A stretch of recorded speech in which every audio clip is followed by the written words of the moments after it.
Welcome to How to Sell More. Today, we are talking about how to use YouTube for lead gen with Evan Carmichael. Now, this is the second of 3 podcast episodes in this series where we break down how to use YouTube specifically for business, marketing, and for growth. Now, you have to know Evan because of his multi-million subscriber YouTube channels, but what you probably don't know about him is he shared the stage with people like Mel Robbins and Dean Graziosi and Brendan Burchard and Peyton Manning and Jenna Kutcher and all these amazing people. And many of them turned to him for his mind-bending YouTube strategies and advice. And so without further ado, we're going to get into this. I'm Mark Drager. Let's get started. So because I'm in person with Evan, we're going to just I'm going to keep digging deeper and deeper and deeper into this. But if you haven't checked out the first episode of the conversation we had about how you can use YouTube to actually close deals in as little as 30 days, and it's real, it's not BS, you have to listen to that episode. But in that, he talked about that there's 3 different levels of content on YouTube. There's thought leadership content, there's biz dev content, and then there's conversion content. We're going to dig into the thought leadership stuff now. Now, this is the type of content that you are probably best known for. Helping with thought leadership, helping thought leaders, helping turn business people into people with followings, people with influence, people who can speak and sell from the stage. Like, this is your jam. You are known as the master in this. Help us understand how we should be thinking about YouTube now from a thought leadership point of view. This is what most people think about YouTube. I'm going to be a talking head. I'm going to have my points. I'm going to talk direct to camera. And I'm going to start sharing my message, my story, why I do what I do, my POV, etc. And it's the best way to build a long-term brand. Yeah, people are going to YouTube to learn. They see you, they see your face, they get to know you, they get to trust you. If they're watching you every week with new pieces of content coming up, you're going to be the first person that they think of when they want to hire somebody for whatever products or services you ultimately sell. And it leads to opportunities that you can't even imagine. Like if you become the face of an industry, then you get hired to be the MC, to speak at events, to do brand deals, to sit on people's boards of directors, to launch products. Like a lot of opportunities come beyond just I get to make ad revenue from my videos. But it is a process to be able to get up to that point. Most people quit along the way because it's hard to build a brand. And it's hard for a couple of reasons. One, people don't know you yet. So, you might be a big deal in your industry. And people struggle with this ego side of things because you're the big fish at your company or industry, but online, nobody knows who you are. Hello, brand new. I don't know who you are. And so it's hard to start over from scratch and have the humility to learn a new skill and recognize that you're actually not that big a deal yet. And you have to pick up the new skill. And second, that you're probably not very good at speaking on camera or doing it in a way that is suitable for YouTube. And so I've had people who are experts at their industry, but then suck on camera. And so, but it's fine. It's just a skill set, right? It's just, are you willing to learn that new skill set and put in the work to do it? Or people who are used to speaking, but don't know how to speak for a YouTube video. And again, it's just a willingness to adopt a new style of doing things, which some people are willing to do and some people aren't. But in any case, it takes time. And so the easiest way to get started is to figure out what is content that you would actually love to do. And most people struggle with this because they pick up content that they think they should be doing, but they don't actually enjoy. And so they're memorizing scripts or they're getting a teleprompter and taking a day to create a whole, script out and reading off of that and feeling like they have to do it a certain way. And then they dread having to go in and do it. And so when I'm helping somebody, and these are like some of the biggest names in the industry, usually the first question asked is, well, what are we trying to sell? So like, what's our end goal? Because I try to figure out which show should we even be making. But if it's branding and thought leadership, then okay, well, what would be actually fun for you to make? Like, what do you mean? Well, like, what would be fun? If you saw it in your calendar, you're going to do this. Like, you're actually excited to do it. Because if you're not having fun doing it, and we've heard that a million times, if you're not passionate about your work, you're going to quit. But that happens so much on YouTube. You're not going to see your early results under the branding show. And this is a challenge when you know that the ROI of your time is high. Yeah. In your business. Yes. So then commit to making videos that are not being seen or going anywhere. Most people just quit along the way. If you're brand new and starting up and you have no name and you have no company and like you don't value your time very high, okay, cool. You can mess around on YouTube and do whatever. You don't have a huge opportunity cost. But if you're already running a successful business, there's high opportunity cost for how you spend your time. And so to have the patience to spend 3 years to build a brand, most people don't do it. And if you aren't having fun doing it, then you're definitely not going to do it. It turns into a nightmare. So yeah, if you look at your calendar and you see YouTube videos like, oh my God, I don't want to do this, then it's over already. Like it's over before you started. For big names too. So the key is figuring out, well, what is the thing that you would love to do that can help you grow your business, that is value add, and you see it in your calendar, you're actually looking forward to it. So there's lots of different types of thought leadership content that you can do. You don't just have to do direct to camera, memorize script, the 8 ways of how to XYZ, right? You could do an interview show where people are asking you questions. You could do a mentorship show where people are coming in on your team and you're helping them improve and grow. You could do a react show where you have news popping up. If you're really opinionated, this is one that I suck at, but other people crush at. Because you're Canadian. I'm Canadian and I'm not opinionated, and I see both sides, and I'm too compassionate. And so, yeah, it's like some news article pops up. It's like, yeah, I see this side and I see this side. That doesn't make for a great YouTube video. But if you are strongly opinionated, that crushes. So pull up a news article and just talk about it, or do a reaction video. And those are usually a lot easier to put together and create than for you to have to talk about the 8 ways of how to X, Y, Z. Some people love that. So if you're a speaker and you love speaking and you can just get in front of the camera and go, then go, do that. That's your natural talent gift, amazing. But if you're a CEO at some company and speaking is not your favorite thing to do, and even worse, that you're by yourself just talking to a camera, usually people don't love that. So, okay, what kind of show can we create that would actually be fun for you? Now on that, I've run into many different business owners who go, I need to find someone who can be the face of my company, because they don't even want to be the face of their company. They love the idea of launching mentorship or training or education or being a thought leader or content. They just don't want to be the one to do it. Is there a situation where you see that ever working, or does this really come down to this has to come from leadership? I think it depends on the size of the company. I think for a lot of entrepreneurial companies, the advantage is the entrepreneur. Like, why would I work with some small company instead of a bigger company? Because the small company, I connect to their story. Otherwise, you just hire some big company. Like, why would I hire your agency instead of some giant agency? Well, because of Mark Jager. Mm-hmm. You care, your story, what you've been through, what you're expert at, you.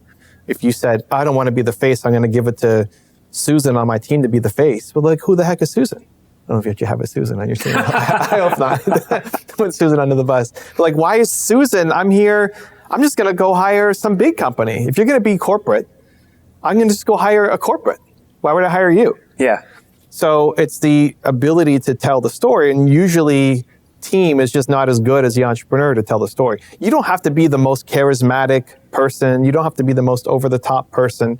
You just have to deeply connect and care about the mission and purpose of your business, which is usually hard to get from a non-entrepreneur founder inside the company. It's possible, but it's usually boring. It's usually corporate. It's usually not heart-centered. And to make this easier for people who may be just getting started and uncomfortable with it, we've talked about a bunch of strategies, but I suppose you could go and hire a host to interview you, to pull out of you the very best bits of your responses, right? Yeah, if you'd rather talk to somebody, then have somebody interview you. They don't even have to be on camera. They could just be somebody feeding you questions. Even when I started filming here for my channel at my studio, one of my first camera guys, my first real camera guy that I committed energy to, he had a lot of negative views on things. And so I would make my video and then ask him for his reaction. And he said, yeah, but what about this stuff? It's like, people even think that way? What? But it made my video better because I could then respond to his response. Now, he never made it into any of my videos, but he made my videos better because I got to see his reaction. So you could have somebody, there's lots of formats for this, right? A lot of, like Jocko Willink has a co-host, but the guy is asking him and feeding him questions. Some people just like Andrew Huberman will just get in front of a camera for 3 hours with a stack of papers and just go. But he's a professor and he's making professorial kind of videos. So it doesn't have to, people think like you have to be Tony Robbins up there and, preaching your message. You don't. Like if you look at your industry, I don't know who's listening to this, a lot of people in your industry are pretty boring. Yes. So you don't have to be the most charismatic person. They're not buying, we're talking about how to sell more, right? So they're not buying from you because of the B-roll and the fancy music and the graphic package. They're buying from you because of your story and your humanity and who you are, right? Now, if you are in the fitness business, okay, you should be fit. If you're in the beauty business, you should look good, right? But if I'm in the marketing business, or I'm a printer, or I'm a whatever company, I'm not hiring you because of how good your video looks. Now, you don't want it to look like crap. And I don't expect you to be the most charismatic person in the world. I just need to see that you are good at what you do. I have a friend in Florida who's a probate lawyer, Al Nicoletti. He started a show a few years ago, and it's like probate. Like it's the most super boring. It's super, super boring. And lawyers are super boring. Like for the most, they're normally, content. Yeah. But this forced him, I would say that this forced him to be more outgoing, realize that no one really cares about probate, but when they need probate, they need it. And if you don't know what probate is, you can look it up, because I didn't even until I talked to him. And he never talks about probate, ever. Because nobody cares, nobody's interested in, and it doesn't matter. But he's in season 4 of his show. His network is huge, and he's super comfortable on camera now. If you see a few years in, he's lost tons of weight because he saw himself on camera and realized, this is not how I want to be. So he lost 150 pounds, got super, super fit. His business is taking off, and it's changed his entire life. A podcast, it's bizarre to me how much it can shift.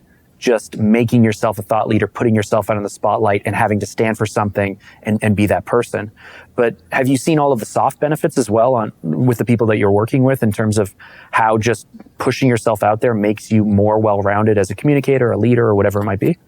I think anytime I think you go through something difficult, you come out as a stronger person, as a changed person.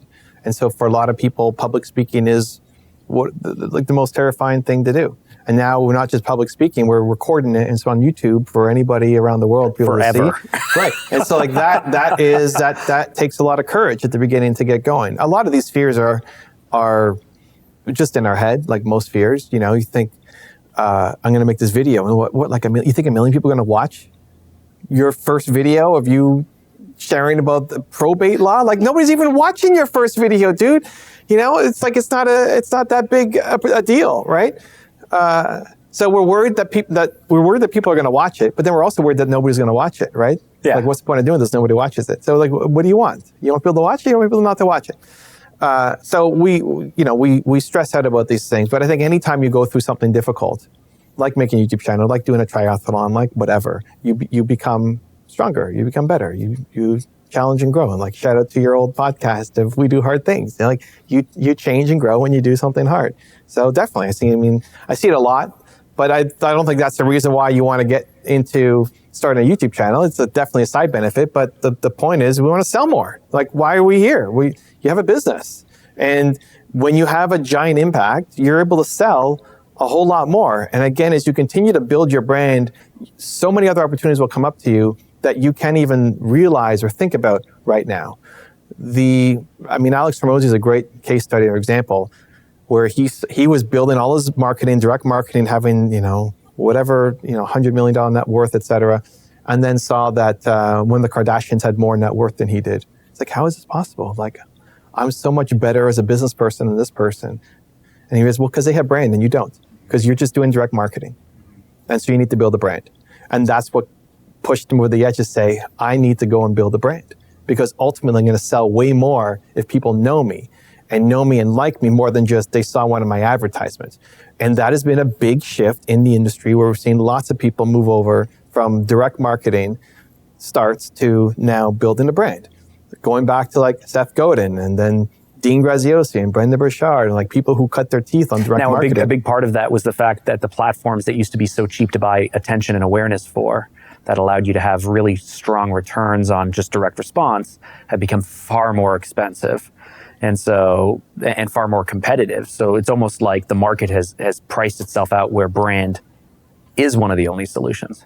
I think you still make a lot of money with direct marketing. Like, you have to have a good product, a good offering, of course, but there's still huge opportunities, especially on YouTube. There's still giant companies. Go to YouTube and go incognito and look at channels.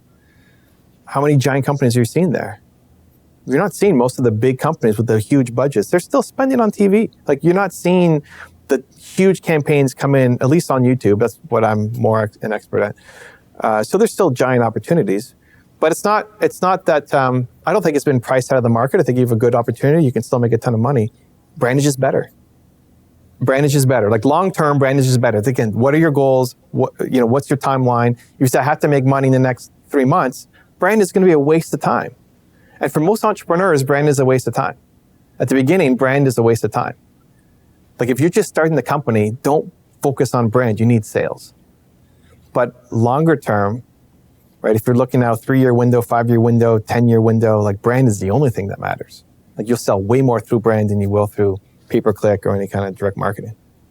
And so you mentioned early on that people are uncomfortable going from being a market leader, being the CEO, being the expert, being the person in their space to suddenly being a novice.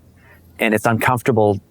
I see this all the time with my podcast and with other things. I get pitched people to come on my show.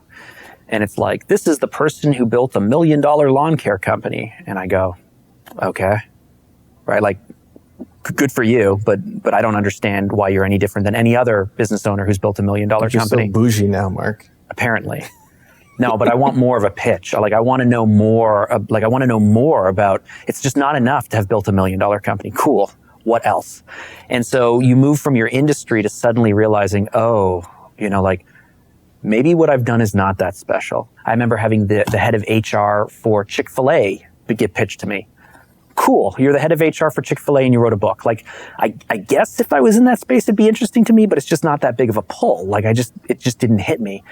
And so you said it takes a few years to be able to really be able to get good at this, to push through, to ramp up, to get comfortable.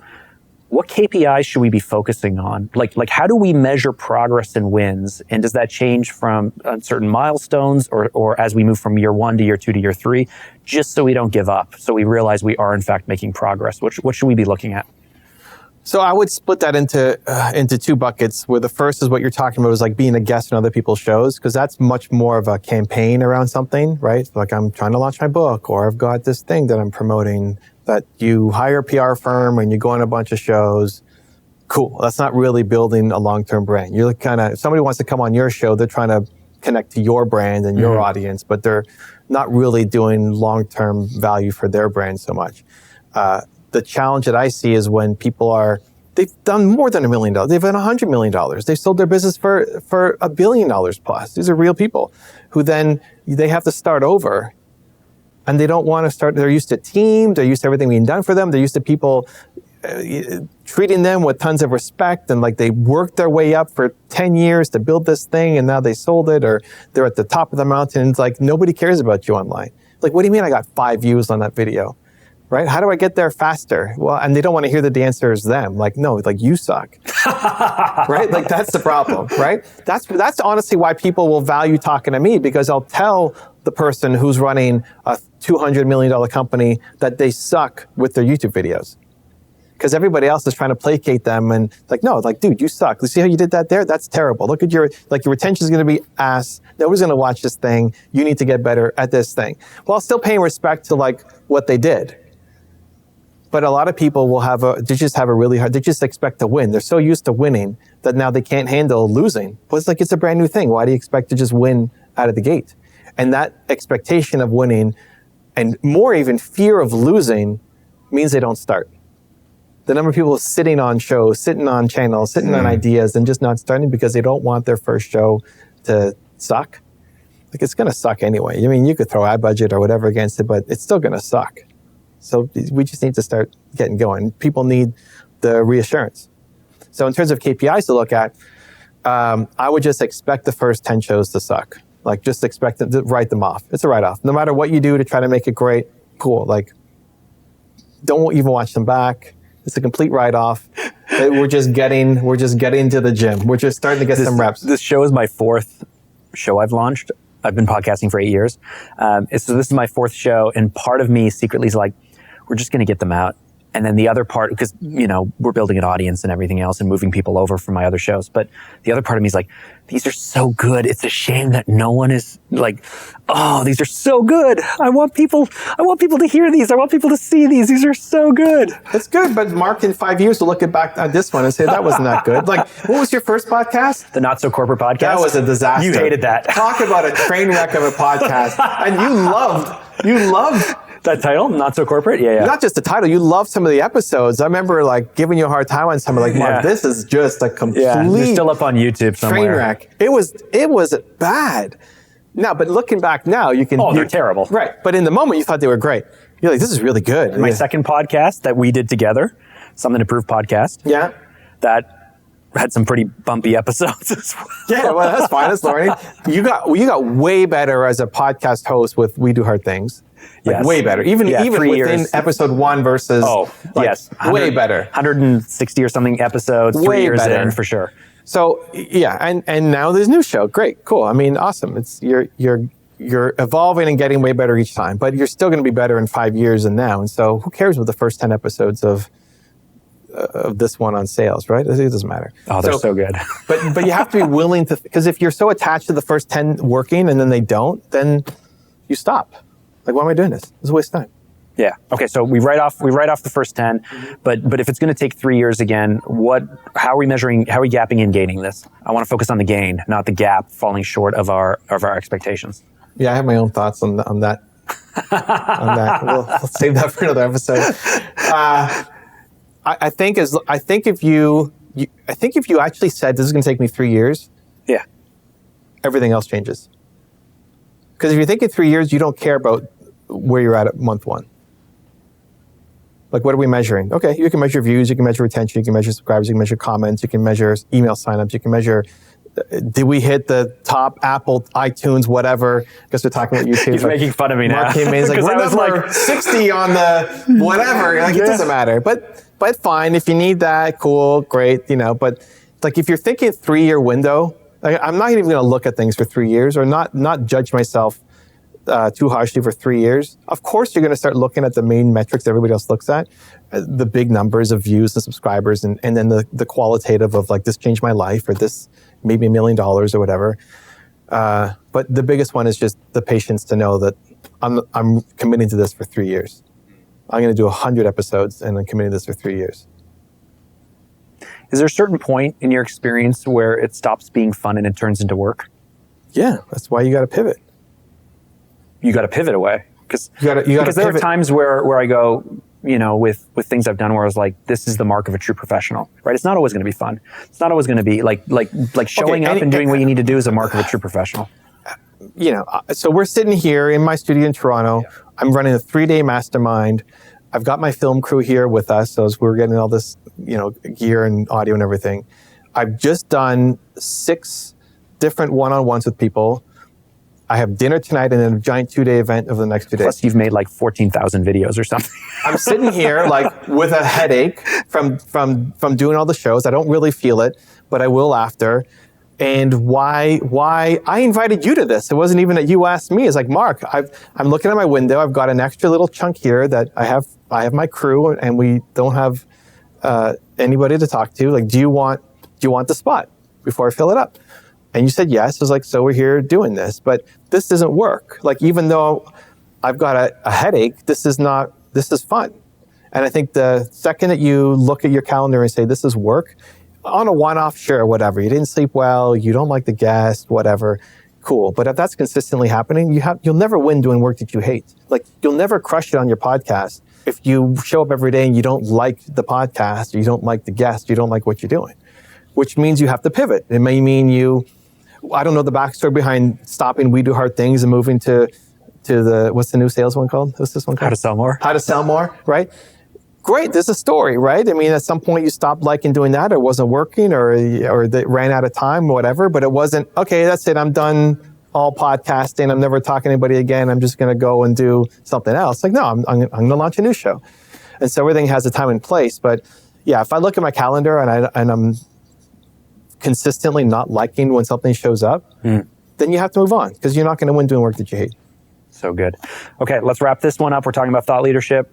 number one sales tip, number one sales strategy to sell more?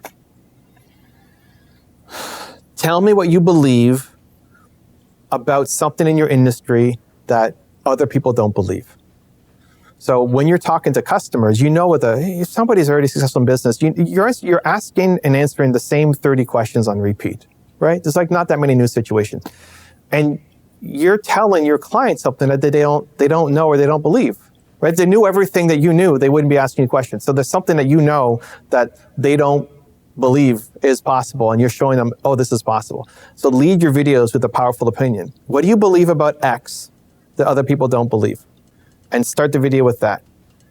And if you can organize your videos that way, you have a lot more lift as opposed to how most people start a video, which is, hey guys, welcome back. It's me. So excited to be here. Happy Tuesday. Welcome back. I don't even know who you are. What I'm being welcome back to, and then they leave. So what do you believe that other people don't believe about your industry that your clients need to know? And that's the first thing out of your mouth when you press record. Okay, to wrap up this second episode of the 3-episode series with Evan, here is the 3-point roundup. Number 1, there is a tremendous power to brand building through thought leadership on YouTube. It's massive. People see your voice. See your voice? They hear your voice. They see your face. They come to feel like they know you. You give them a ton of value. It's an education platform. Building your brand on YouTube is a bit of a no-brainer. Number 2, do not attach your progress if you're jumping onto YouTube for the first time to numbers or even to growth. One of the biggest hurdles that creators, and I experience this, everyone experiences this, is we don't tend to get immediate results on YouTube, and that's okay. So it can make everything feel daunting, especially for successful people who are used to fast and immediate growth. But here's what we need to remember. Every time that we do something, we get a little bit better. We're putting another dollar in the bank in terms of practice and skill set development. And frankly, if you don't do the work and you don't start in the dark, you're never going to be able to step into the light, right? Now, number 3, you got to leverage your strengths for content production. So you have to be able to recognize your strengths. If you're an individual who's really great at speaking on a camera while others are maybe more comfortable in a different format, if that is you, jump onto camera. If you're really more focused on being behind the scenes, you don't want to be the face of it, you prefer writing or whatever it might be, well, I would still say jump onto camera because YouTube is a great strategy to be able to build your brand. And as we saw in episode 1, generate leads. Now, this is episode 2 of a 3-episode series. If you haven't seen episode 3 drop yet, it will be dropping shortly. Be sure to check that out. Now, I want to thank Evan for joining us today. You can learn more about him by visiting his YouTube channel at Evan Carmichael. You can check out his latest book, Built to Serve, an amazing book. It helps you find your purpose and become a better leader. And frankly, it helps introduce all the concepts of how to get into thought leadership, which is amazing. And you can connect with him one-on-one over on Instagram. His handle is at Evan Carmichael. Now, while you're on Instagram, why not check out what we're doing at Sales Loop? Maybe give us a follow. Our handle is at Sales Loop Brand. And one last thing, if you made it this far into the podcast, you probably should subscribe. And here's why.